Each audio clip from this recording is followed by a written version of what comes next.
Hello and welcome to the Apex Magazine podcast. I'm your host and producer, KT Brisky. Hello listeners, I hope you are staying well and healthy. The Kickstarter to relaunch Apex Magazine continues apace. We have our first year funded, stretch goals within reach,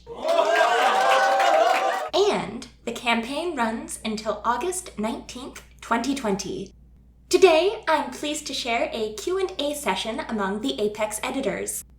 Moderated by Andrea Johnson, our editorial team dives into a wide array of topics and answers your questions. Let me turn it over to Andrea. So sit back, relax, and let's have a listen to the Apex Magazine editors Q&A. Welcome to the Apex Magazine live Q&A with our editors.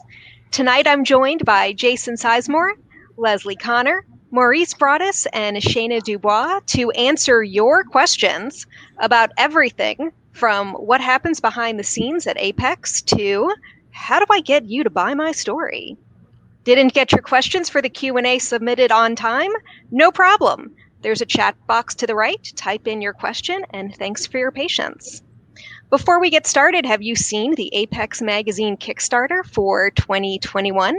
That's right, we blasted through our first funding goal in less than 6 hours, and as you watch this live stream tonight, we'll be inching ever closer to being fully funded for 2021, along with some amazing stretch goals. To learn more, head over to apex-magazine.com or our Twitter @ApexMag. And now let's have our panelists introduce themselves. And I will start with Shana. Hi, my name is Shana DuBois. I am the newest addition to Apex, focusing on nonfiction editorial. And you can find me on Twitter @Shana_DuBois, DUBOIS. And yeah, I'm just happy to be here. Excited that we got it going. And Maurice, let's go to you next. So my name is Maurice Broaddus. I'm a science fiction and fantasy author and a horror writer, and basically writer of anything where I'm getting paid. My Apex duties include, I'm not too sure, what's even my title? I'm assistant? I don't know. I'm something with Apex. I loom large over all things Apex, so my tendrils are into a bit of everything. So enjoy that image. Lesley, let's jump over to you. Hi, I'm Lesley Connor. I am Apex Magazine's managing editor. You can find me on Twitter at Lesley Connor. I have been the managing editor for Apex Magazine since I think October of 2014. And before that, I have been working for the book side for a few years before that. So it's been a while. And our editor-in-chief, Jason Sizemore. Hello, I am Jason, the editor-in-chief, the guy that has put together the shambles of a live stream. So my apologies to all our followers and viewers, but I think we're on track. I'm sure the team will have some vicious trolling for me after the stream is over, so the punishment will be swift and cruel.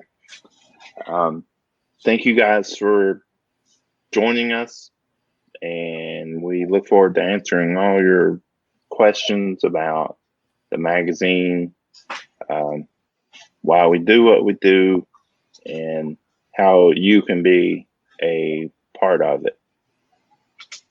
And I am Andrea Johnson. I'm thrilled to get to moderate this panel. I am the author interviewer at Apex Magazine, and you can follow me on Twitter @redhead5318.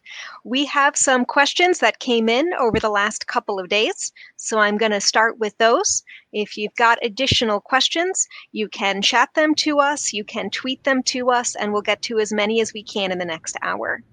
Our first question is from Rick Lohmeyer to Jason. Rick says, I love short fiction and subscribed to Apex before it went on hiatus and was happy to contribute to your recent Kickstarter. Nevertheless, I worry about the long-term health of online publications who make their stories available for free. I'm particularly concerned given how many news magazines and papers have put up paywalls recently. Do you share my concern?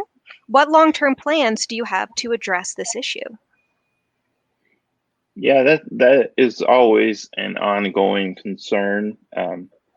I would ask that you take heart, though. Prior to our hiatus, we were profitable, not, where Lesley and I was rolling around in money all the time. But we ran in the black, and we did that through a combination of revenue streams, most notably through online subscriptions. We had a little over 1,400 subscribers when we went on hiatus. Now, can we build that many back? Because that was over several years. We'll see. The great thing about the Kickstarter being funded is it's this huge safety net that we're not used to having. So now we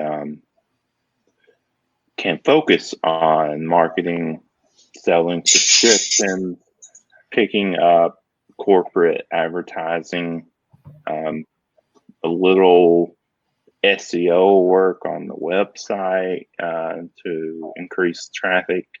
A lot of these things are already underway, and I see nothing but big success on the horizon in terms of staying in business. Having the content online for free I think that's a requirement these days for entertainment-based publications. Since being entertained is an at-will kind of proposition, asking people to pay when there's so much other content out there. I mean, if I wanted to throw a $5 a month paywall on the Apex Magazine website, well, everyone can just say, heck with him, I'll go Clark's World and Lightspeed and Strange Horizons. So you have to put your trust in the people that believe in your product, like your readers, and by creating high quality content, they will reciprocate their appreciation by opening up and digging into their wallets or whatever and give you $1 or $2 to help you keep going. And yeah, that may seem like a bit of a house of cards strategy, but it's the one that has evolved from the ebook and internet revolution, so to speak, from the early 2000s. And I don't see that changing anytime soon.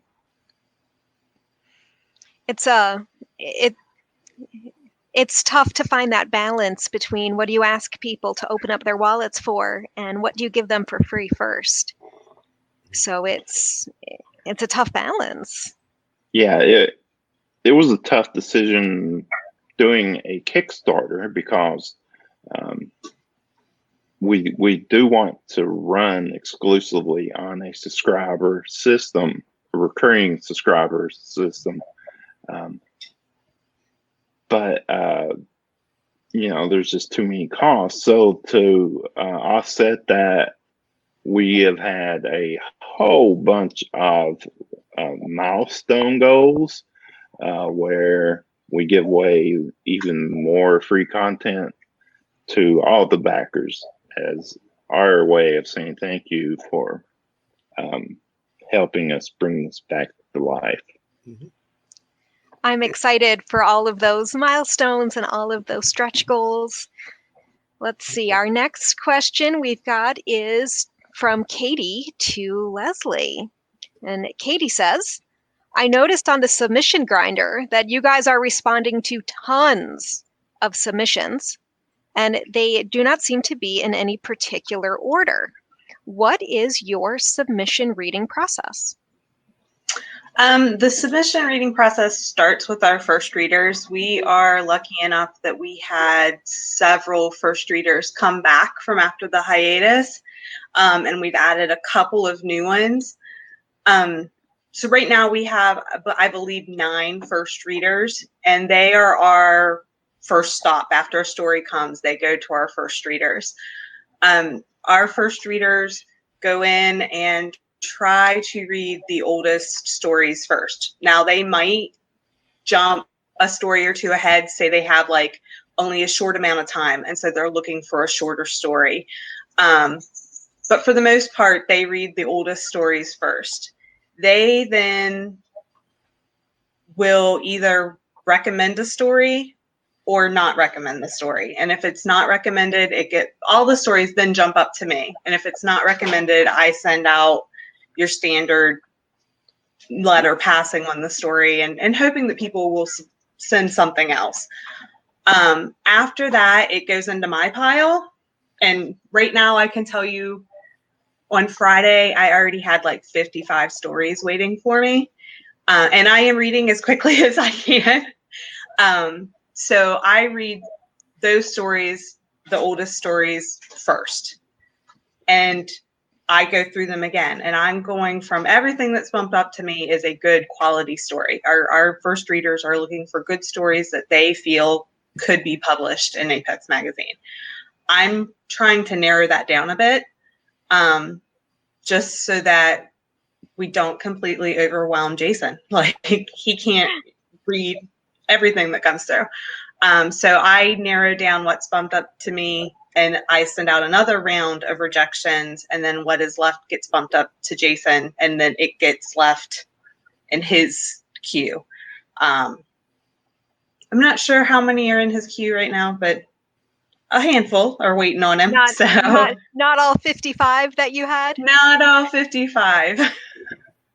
And Can't send everything up. Even when I really like a story, sometimes I have to really think, is this an Apex story?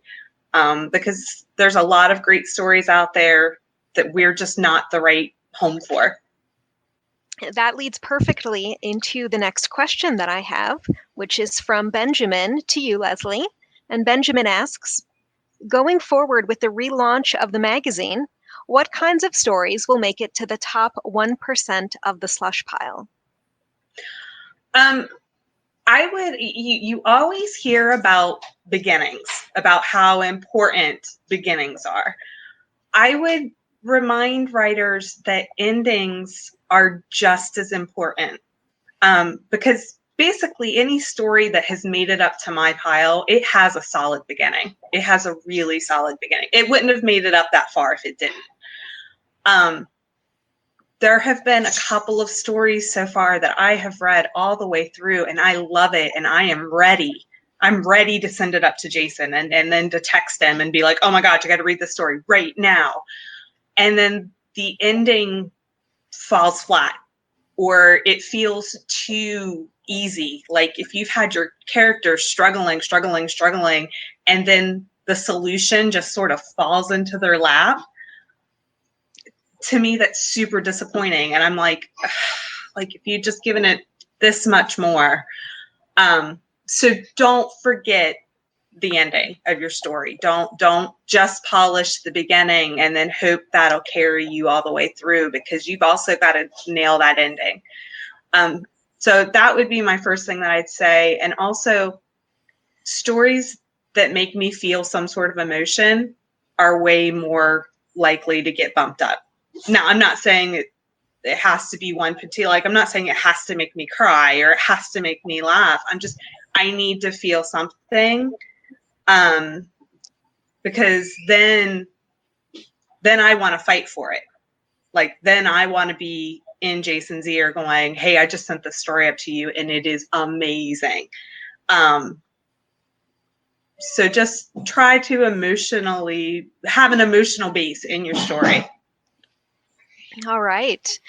Before we jump into the next question, which is also about story submissions, if anybody is having any trouble with the chat box on YouTube, feel free to type your question into the comments below the live video, and we'll get to your question that way. You can also tweet us questions or hire a plane and skywrite them in the sky, and we'll get them that way. This next question was sent for Maurice to answer, but I think really any of our panelists will have interesting responses to this question. Eric says, I'm backing Apex Magazine because of the Hugo nods and awards the short stories have received. I'm currently subscribed to Clark's World and Lightspeed, but I've never subscribed to Apex before this Kickstarter. In your opinions, what makes your story selection uniquely Apex Magazine material? When I think of an Apex story, especially the ones that appeal to me most, I think of three things. It's like the author's voice. Let's see, the ideas that are inherent in the story, and then do they have something to say? I mean, for me, that's what defines an Apex story. Is when I think of some of my favorite stories that have been published in Apex, it's always with an author whose voice is so strong. I look at it this way: Can I pick your story out of the lineup without even knowing who the byline is? Because I mean, that for me is a definitive. All right, you have a strong authorial voice, and that's always been a big thing for me. And so when the strength of their voice. The ideas that are inherent in their story. What I mean by that is, not just are they presenting something new, because that's kind of hard to do in this day and age. By this time in the history of and the canon of stories, it's not going to be a lot new there. But can you present an interesting idea? Can you make me think a little differently? Can you impact my heart and my head?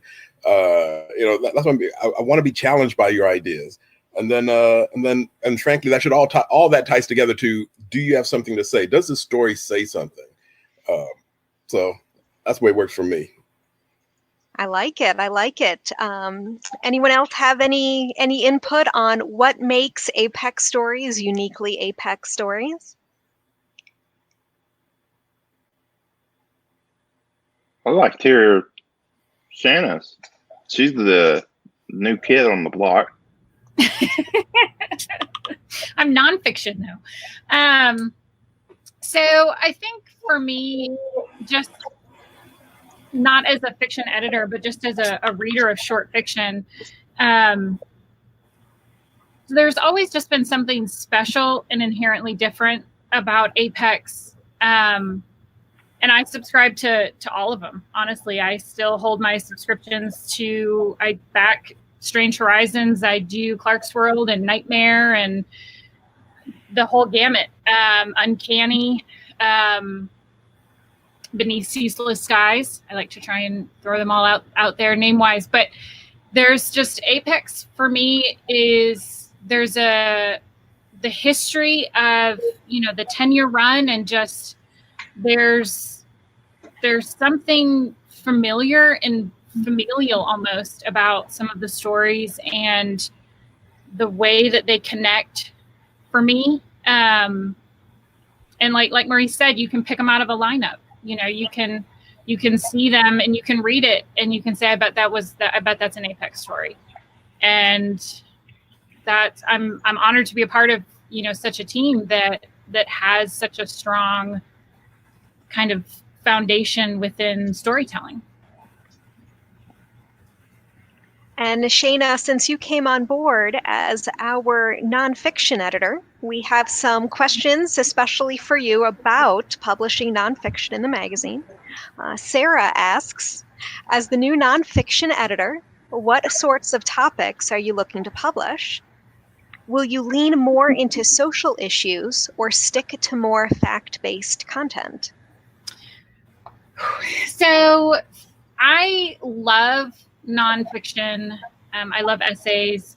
I don't think it needs to be all one or the other. I think that there's room for both. It's really, not to steal Maurice's comment about stories, but like, what do you have to say? And I really want to have more of the global conversations. When I was in the Marine Corps, I was stationed overseas and I deployed overseas.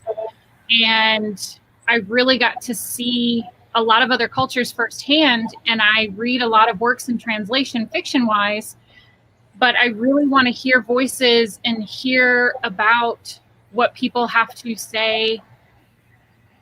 In some ways it's genre related, but even internationally, genre is treated differently than we treat it here in the US. And so essays that are going to come from writers with a different background, I will find fascinating, because they're going to have a completely different take than things that, I might write about, or that, I might have read the same story and it impacts me in a completely different way because I bring a different background to it. So I really do want to have a little bit of everything, because if I look at fact-based, then it's, well, what is fact-based to somebody else who lives somewhere else and experienced a completely different thing? It's going to be very different. So I'm looking for everything, honestly. I really want to have those conversations and make the essays more of a global conversation as a whole. I'm all for a global conversation. We have another question for you, Shana. This person writes in, if I want to write nonfiction for Apex Magazine, how should I go about making that happen? You can pitch me however you can find me. You can send me a DM on Twitter. You can send me an email. I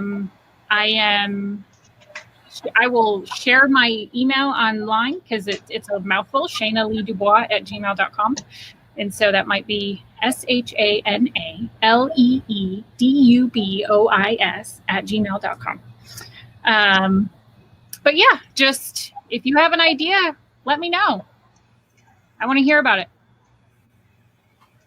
Excellent. And a couple of general questions for any of our panelists who would like to jump in. What are some of your favorite Apex Magazine stories?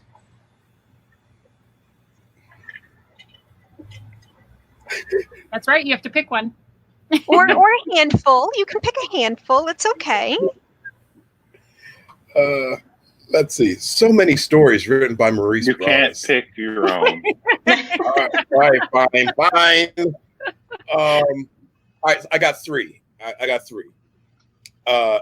N-Coin by Tobias Buckell.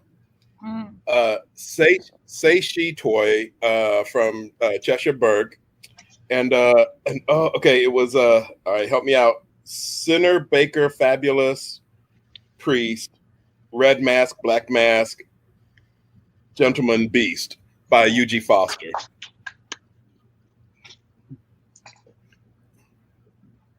It seems like a lot of our best stories have these incredibly long titles. Yeah, I'm looking up a title right now so I don't mess it up.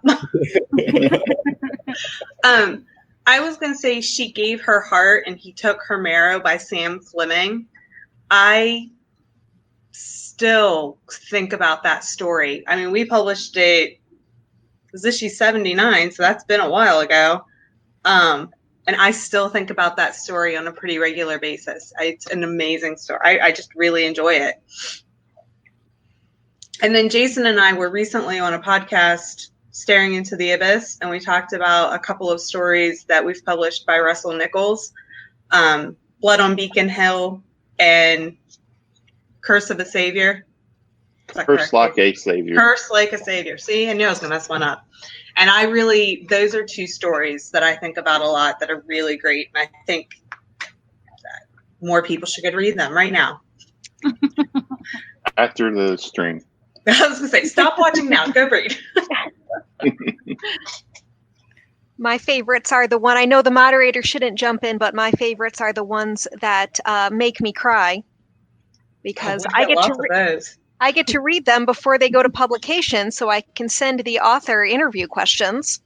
So I'm, crying while I'm trying to write up these interview questions. And then the interview questions come back to me with answers. And then I read through the answers and I write an intro. So I have to read the story again. So then I'm crying while I'm writing the intro. So if you're still cry, congratulations. The dog story. Oh, don't the even. Days No. spend Oh my God, forever don't with your even. dog. That one nearly got me. Don't Only break nearly? our moderator. Don't break the moderator. That's my goal, though, is to make Jason cry with a submission. If the story makes me cry and I send it to him, I'm immediately, it could be 5:30 in the morning, I'm texting him, you got to go read the story right now. And then I'm just like staring at my phone because he knows I'm trying to make him cry. You almost did it with the Adam Shannon story with the dog. I'm sensitive to animals. Take note, authors who are subbing us stories. Your goal is to make Lesley, Jason, and all the rest of us cry. Shall we talk about stories that made us cry a little bit more, or are we ready to change gears with the next question? Yeah, we can Oh, go to well. All right, we're we're done. shared our favorites. We're done crying? Or we have more favorites to share? One that is not a cry story, but that I also think is really great is Field Biology of the Wee Fairies by Naomi Kreitzer. That story, I read that story and I was like, that's the story that 11-year-old Lesley needed. I love that story. I'll throw a couple out there, and I'm not doing this just to assuage Maurice's ego, but from issue number 2, Pimp My Airship. One of my all-time favorites, and it's also one of the very first ones that came out. And so I launched a new feature on the website, from the vaults, and that story was the first one I wanted to feature. I think it really, if you read that, it encapsulates a lot of what we're trying to do with Apex Magazine. Break new ground, have edgier material, stuff that doesn't knock you over the head with a social statement, but smartly interweaves it with the plot. And in the same breath, I would also like to mention Lazarus and the Amazing Kid Phoenix. That's one of my all-time favorites by Jennifer Giesbrecht. And it's another one of these, what I consider kind of a groundbreaking work. It's kind of like a mixture of comic book storytelling and horror, mostly.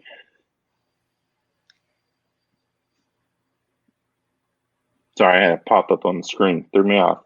And Right. it's got some of the most evocative imagery that I've had the opportunity to read for the magazine. So if you want to see what Apex Magazine is about as a reader and as a writer, Pimp My Airship and Lazarus and the Amazing Kid Phoenix are two that you can't go wrong. Fantastic. We've got a question from KJ Mulder, who asks, what are some of the biggest challenges in story selection?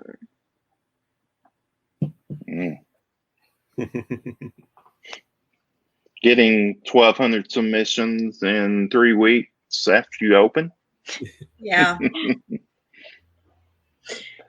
Just handling the volume is often one of the biggest challenges. even though I don't deal with the submissions pool very often, unless we get far behind, then I will jump in and help out. I do read an awful lot, and Lesley, I don't know how she does it. She probably burns through 150 stories a month at least, and also manages the slush pile. There's also other issues from an editorial standpoint. You want an issue to make sense collectively. So you don't want two stories running that butt heads with one another, either in tone or theme. Also, you don't want to repeatedly buy content from the same writer over and over. I have fallen into that trap sometimes because when you're dealing with a pro level writer, they can zero in on you and know exactly the kind of story to write that will cause you to jump and throw money at them and say, yes, I want to publish it. I had that problem with Maurice, so I had to drag him into the editorial team. Livy Tidhar's another one, Rich Larson, Cassandra Call. I mean, any of these people could throw something on the back of a napkin and it would probably be awesome.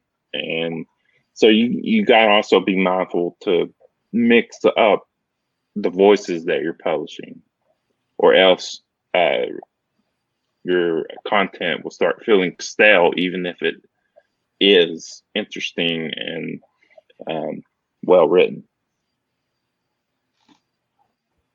I think that kind of goes sort of with what I was going to say, is that it's hard. And I think that sometimes, especially newer writers, don't seem to understand, just because we send a rejection doesn't mean that a story isn't good or quality or even pro level. I mean, because it could just not be what we need right at that time. There have been stories that I've had to send a rejection letter to that. I mean, it actually like hurts to send because I loved the story so much. And I'm like, please, please, please just send this somewhere else because it will be published. It's just not a good fit for us right now. Especially if I know what we already have waiting to be published, or, and I think that sometimes, because I get a lot of emails from writers asking for feedback or asking what they did wrong or something. And it's hard for me to explain to them that getting a rejection doesn't necessarily mean there's something wrong. Now, if you get several rejections on the same story, then maybe go back and give it another, edit. But getting one doesn't mean it necessarily there's something wrong. It could just simply mean it's not good right for us right now. And that's, I feel, especially because I get so many emails, it's hard to make writers sometimes understand that, especially new writers, that like, please keep going. Don't take my one rejection personally. Keep sending it out there. Fantastic. We've gotten some questions in the chat from Christian. He asks, what sort of role does short horror play in Apex? Let's talk about the scary stuff. Yeah. Much of the flash that we've published over the years would, I think, fall under the horror umbrella. I think the only story that we've had up for a Stoker Award recently was like a little 800-word piece about a musical conductor torturing a little fairy to make her sing in different notes and pitches. It's it sounds awful, and it was kind of awful, but it was also written beautifully, and you just have to read it. That sounds terrible. Now, what role does it play? I wouldn't say that horror shorts are our primary focus, but as opposed to some other zines out there, just because something is horror doesn't mean that we're going to chuck a rejection notice at you for it. All right. Christian had a second question. He asked, how often do you approach authors who have already been published in Apex Magazine for new stories from them? Not that often. We almost all of our stories come from the slush pile. The only time we really solicit is if we're doing, like, we solicited a few stories for January for the relaunch, and like if we're doing like a special issue, like a themed issue, or if it's like an issue, like I forget what year it was in January, we had like a special double issue. A couple of those stories were solicited, but most of our fiction comes directly from the slush pile. All right. Yeah, even when we have guest editors, like Maurice guest edited one of our last issues before we went on hiatus, actually 120.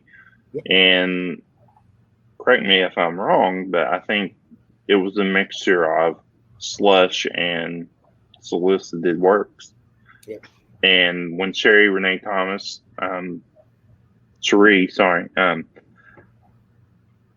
guest edited, it was also the same. When Amy Sturgis guest edited our Indigenous Fantasies issue, she took from the slush as well as solicit. So I think grabbing content from the slush is very important for any publication that wants to act like it is being indicative of many voices and having a diverse selection of stories and type of stories.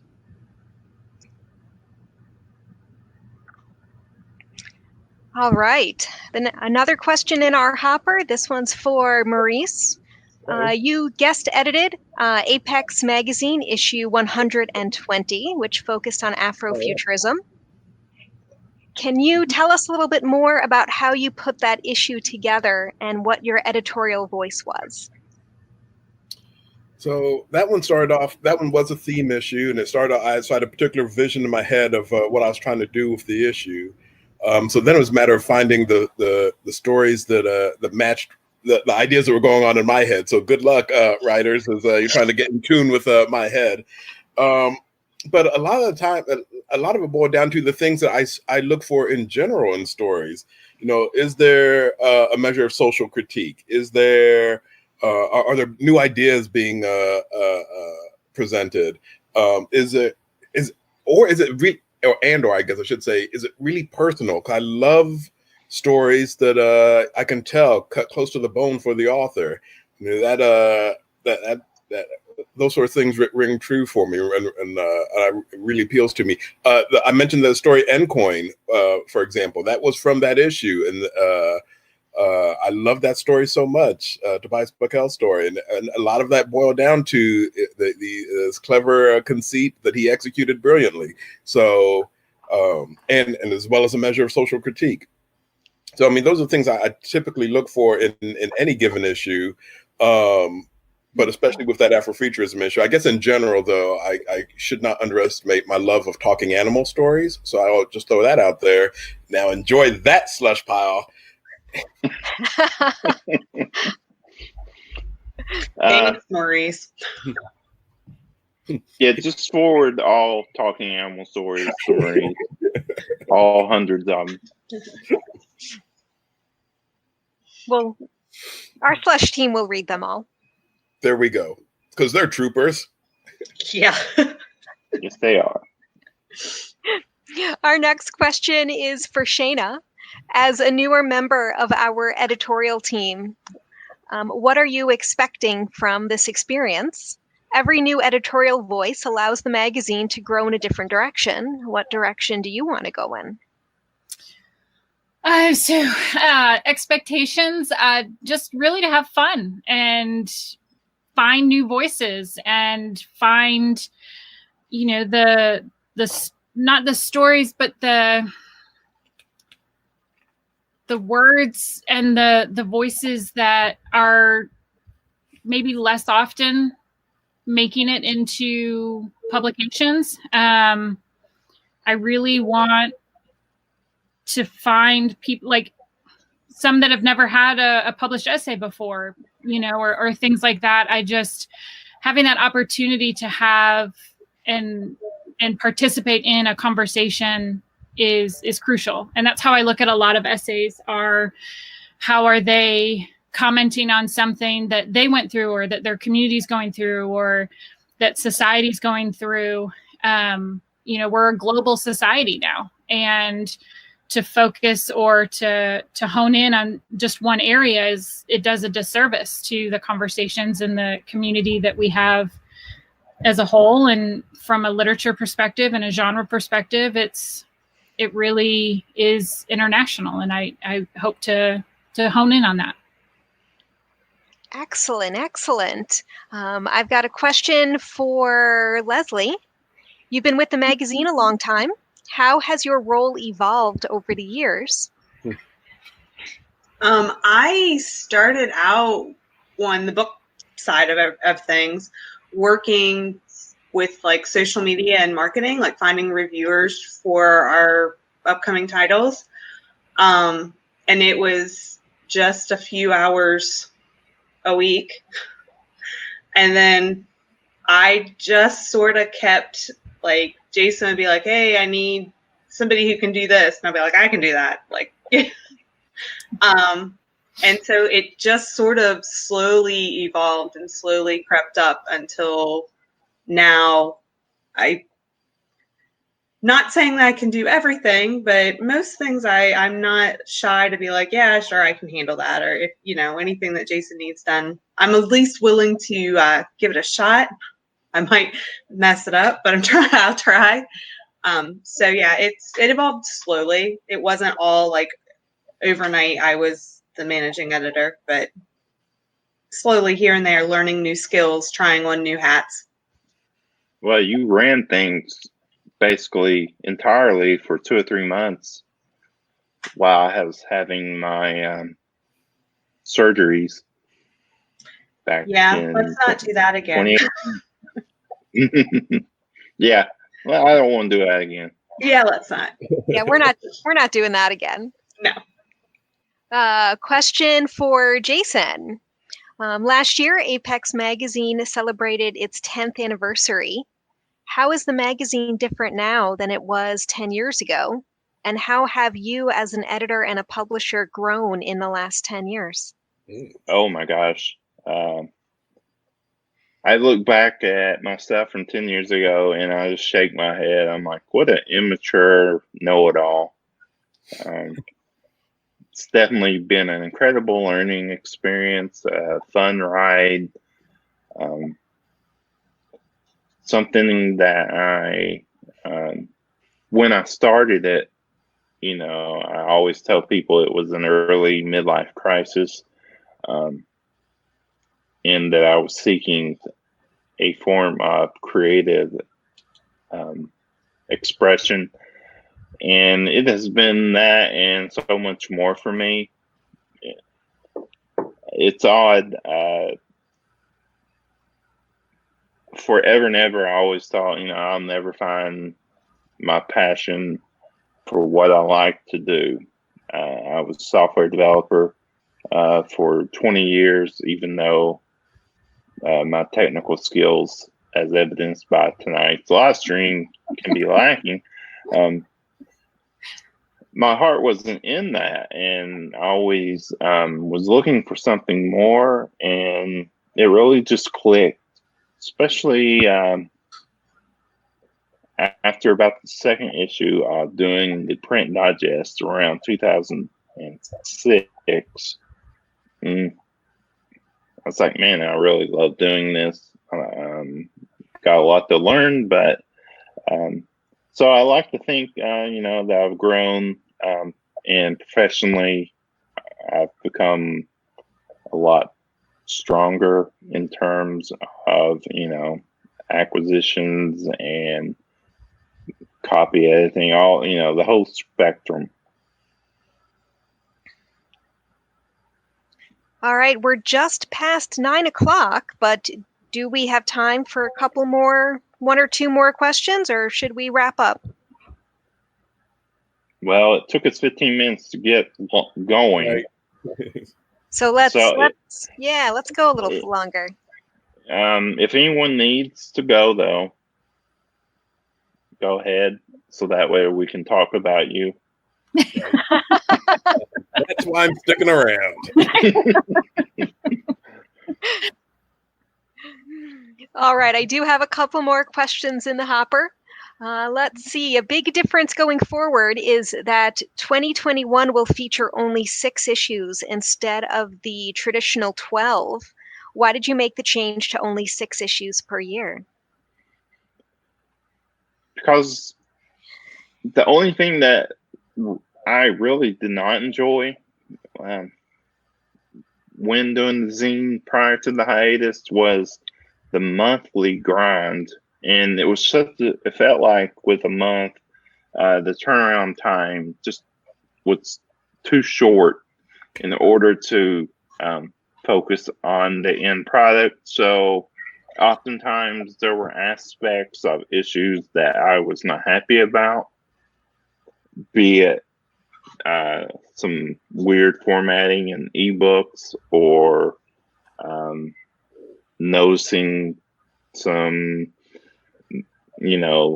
minor copy edit errors that slipped through because we didn't have time to do another pass. And also going to 6 issues a year gives us more opportunity to seek out advertising between issues.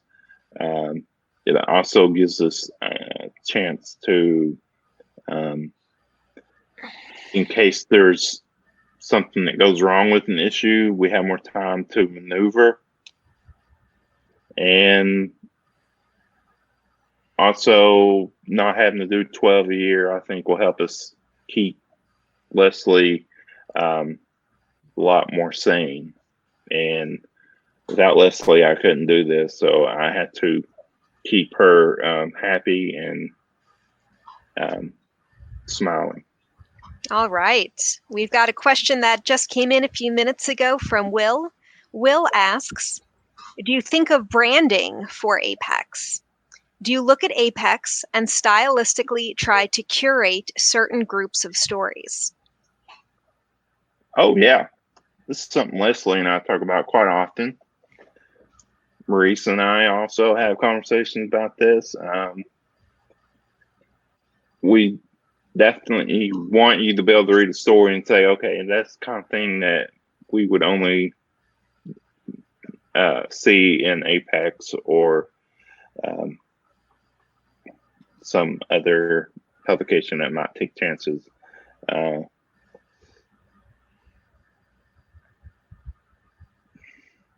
I wouldn't call an edict, but one of my directives as editor-in-chief is to make sure that we publish stuff that has a certain voice, certain point of view, deals with things in a thematic area in a unique way that other publications might be afraid of doing.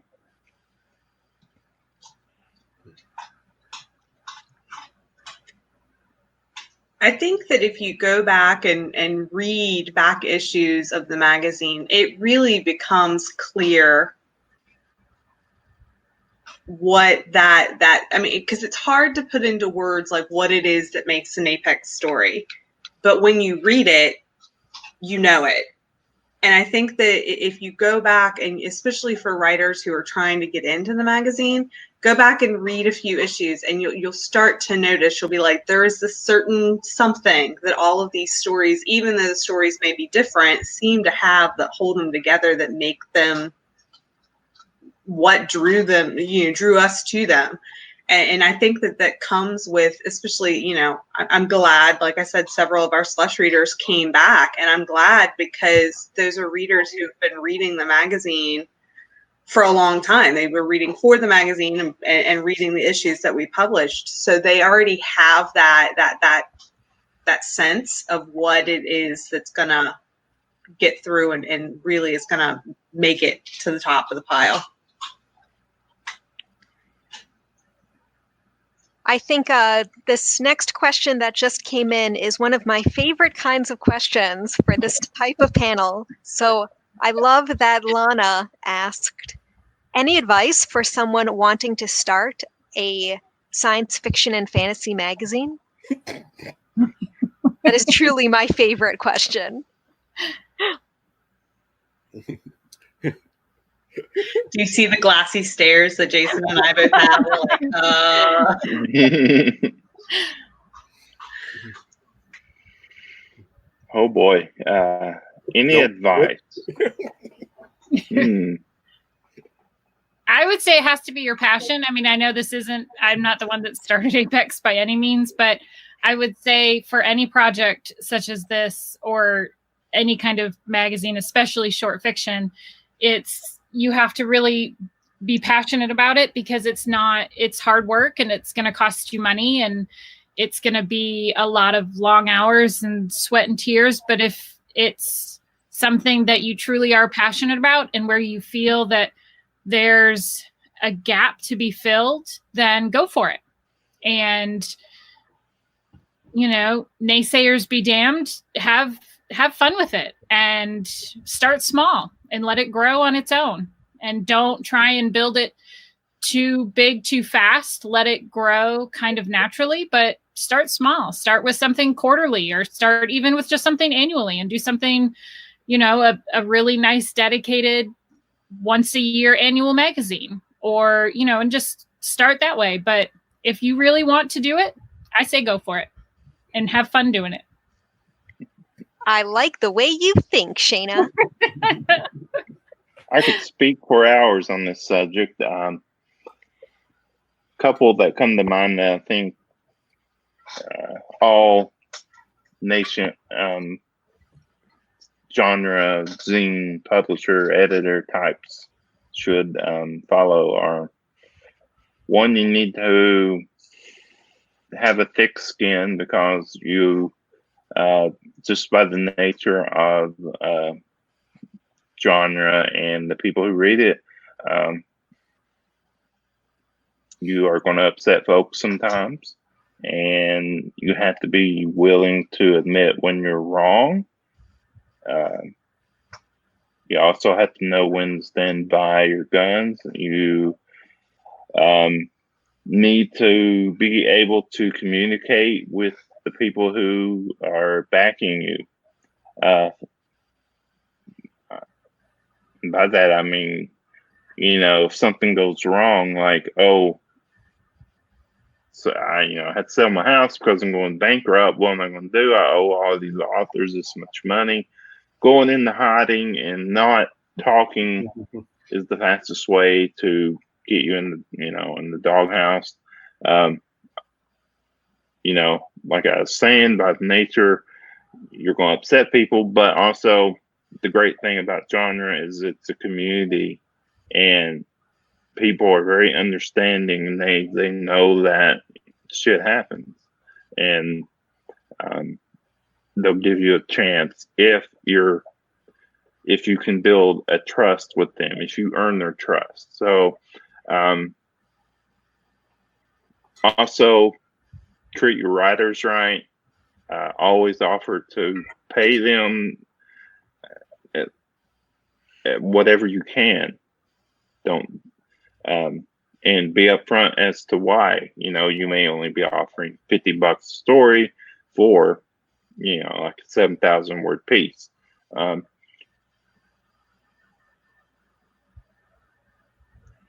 passion, yes. And being able to continue to make your point while your cat crawls on the back of your chair. and passion is the secret sauce. Yes. Passion, right. Trust, communication. I like it. Lana, I hope that was helpful. Let's see. Next one is, we are pretty close to fully funding the whole year of 2021. And after that, there is a run for special issues. What information can you give us about the special issues stretch goals? I have not asked Dr. Amy Sturgis yet about doing the Indigenous Fantasists issue again. I didn't kind of want to jump my guns because honestly, I didn't think we would be in a situation where it might be funded. That's the great thing about this Kickstarter. It's went so well. So if we do reach that point, I do plan on asking Dr. Sturgis to edit it again and pretty much be hands off, let her handle all that. I think one of the other ones was another international SF issue. I will probably ask, honestly, I don't want to tip my hand on that one. I have a handful of people who intrigue me as possible editors for this. Yes. So I had some ideas I wanted to float by you when we get to that point too. So yeah, it's going to be some fun discussions. Right. That's sounds like we really need to hit those stretch goals. Yeah, I'd love to. Because for me, I geek out over things like this, like, let's see what this person can do with this kind of, budget and directive. So far, our special issues have done, they've been incredible. Sometimes, I've picked ringers for editors, guest editors like Sheree Thomas. Other times, I kind of threw caution to the wind and let Maurice guest edit an issue here. Twice you've let me. Yeah. But so far, I've loved everything that has come out through the special issues, and I think you could definitely argue that they are some of our strongest publications. Do you see crowdfunding as a viable way to fund future years of Apex Magazine?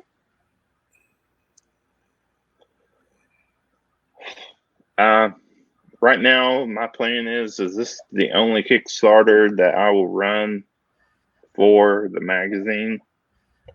I had promised myself ages ago that I would not do a Kickstarter to fund the magazine, but then I got seriously ill, went through 6 months of poor health, and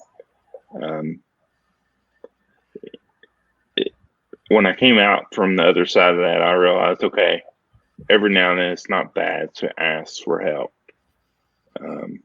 So in this case, since Apex Magazine is so important to me, and the people that are involved with it are very important to me, I wanted to give it every chance of coming back to its pre-hiatus levels of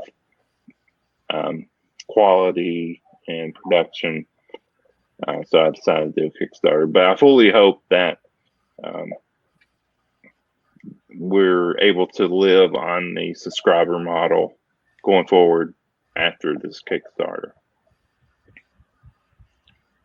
And we've got a question that just came in. I think this may be our last question of the evening.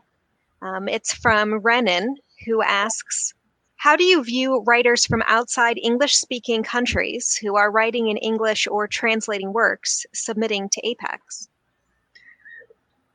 I get this in my email a lot, and I will say how I always reply to them. We want your stories, submit them.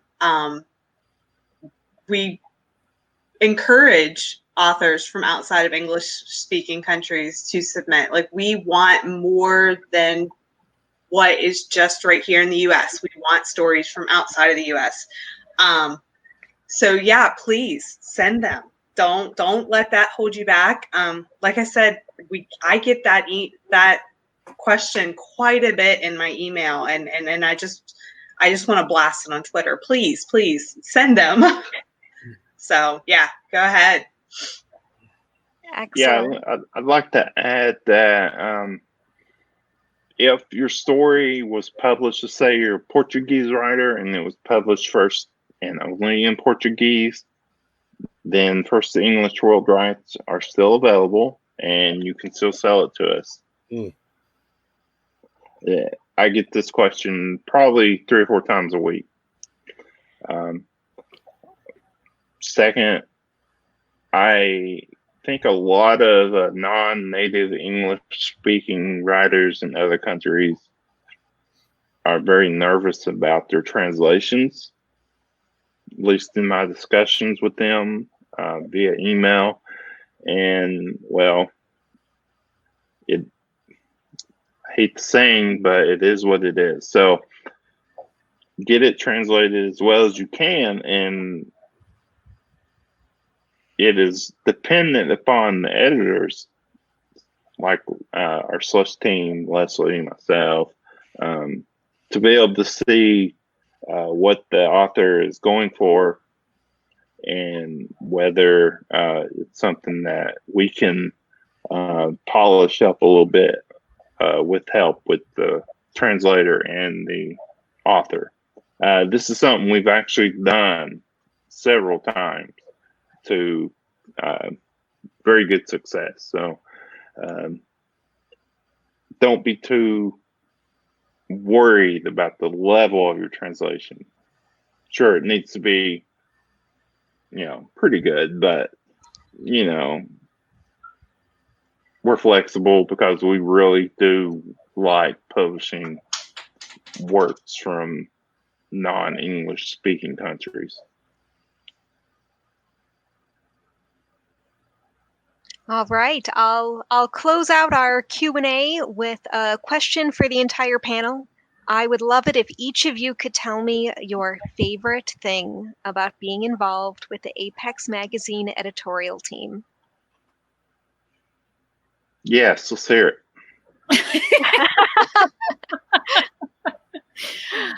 Sizemore, baby, the first word coming out everyone's mouth. No, just kidding. It is for me though, because I've always had sort of a weird relationship with Apex over the years in sort of an undefined role, but every time it keeps coming back to an excuse for me to hang out and sort of play with Jason and on a more that sounded weird out loud. Hang on. But it's a great excuse for me to work with an old dear friend. I mean, because I look at it this way. Look, me and Apex have sort of come up together. In all honesty, I think I've been in every version of the magazine from the print zine on, and so in a lot of ways. So I've seen Apex as a critical support in my career. I've seen me, in ways giving back to Apex this whole time, and so me working formally as an editor just sort of formalizes the relationship I think I've always had with Apex, because don't think I haven't been whispering in Jason's ear this whole time anyway. So there's always that. So for me, my favorite thing has always been an excuse to work with my friend Jason. Of course, that might be the wine talking. I don't know.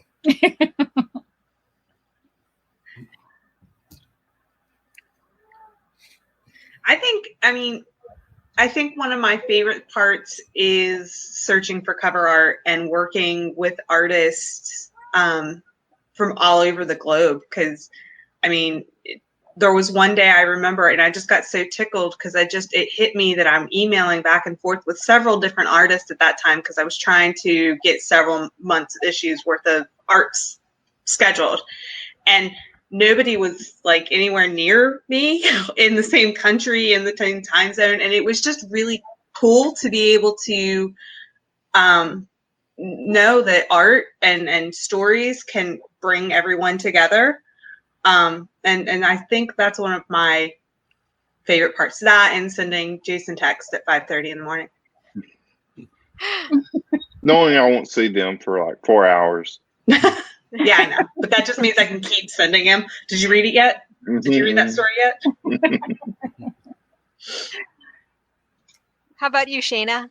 I know I'm still relatively new and I haven't technically worked on, anything Apex editorial, but I'll never forget. I've met everyone on this stream at Confusion, or one of the many Confusions that, we've all attended. And so it really feels like working with family, and being a part of a family to share not just our stories, but other stories, and bring stories into the world, and bring, different viewpoints, and bring different conversations to light. And it's an exciting thing to be a part of, and it just makes me happy.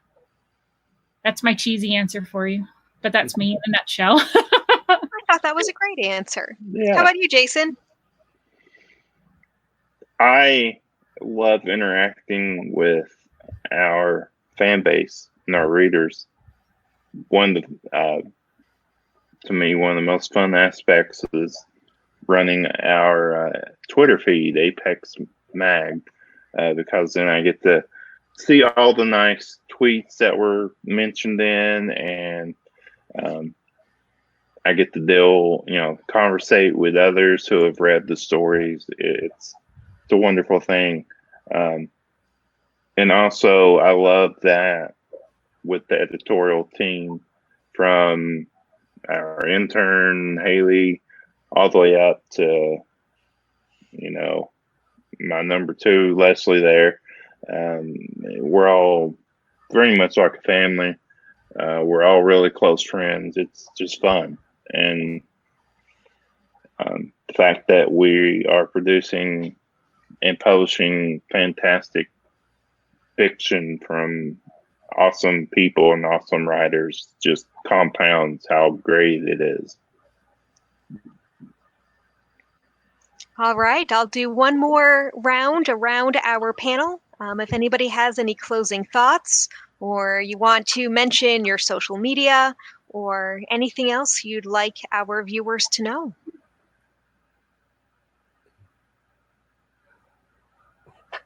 Please back the Kickstarter. We are currently at, I just had it up, $21,253.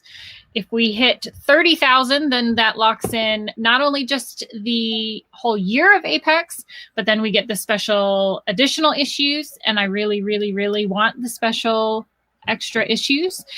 So please give us your money.